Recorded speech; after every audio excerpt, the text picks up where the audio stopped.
Hey folks, just wanted to let everybody know that's been watching my channel that I got me a buck last Saturday morning. Shot it at about 7:40 in the morning.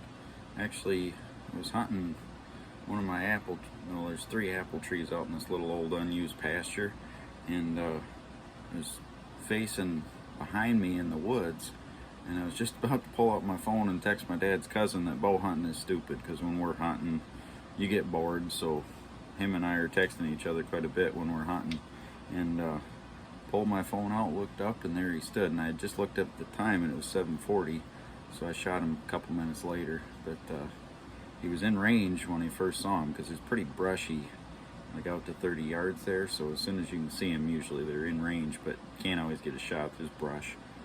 He was coming along, and I had some shooting lanes cut out, and came along this trail and stopped at 8 yards right behind me. Well, he had his head, he turned to scratch his back with his head, so I moved, got my bow and moved, and he saw me from looking over his back, but he didn't spook. Came in, stopped at 8 yards, quartering just barely to me, and I drew back and let her rip and got a double lung on him. He went about 50 yards off the point and piled up, so I got down about an hour later, went and tracked him up. It took me a little longer than it would have under other conditions, but it rained a bunch the night before, so anyway, was able to blood trail him right to him, and perfect shot, about 25 yards to the field edge, but it had been raining, so I still had to drag him about 600 yards.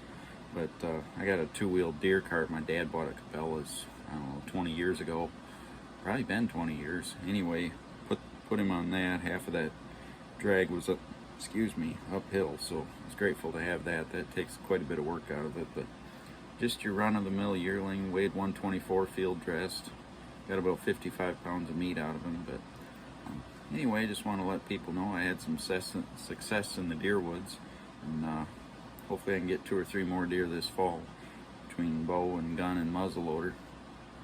I'm going to show you a little footage of a buck that came out right after I shot this one. At one point, the farthest he gets before he turns, he was standing right where this buck was when I shot him. Back in a few years, like 10 years ago, is when they quit doing it, but we used to have earn a buck here in Wisconsin, and if you shot a doe, you could earn another buck, or, well, to start with, you couldn't shoot a buck unless you shot a doe first, because the herd was too high. Then later they changed it to bonus bucks, so you'd get your buck tag and doe tags, and then for every doe you shot, you could, or for one doe, the first doe you shot, you could get an extra buck tag. Back in those years, I shot both of them, but because I'm not fussy, obviously. I'm a meat hunter more than I'm an antler hunter, but I like the antlers too. So anyway, enjoy the footage of that buck, and thanks for watching, and good luck to everybody out hunting this season and enjoying God's creation.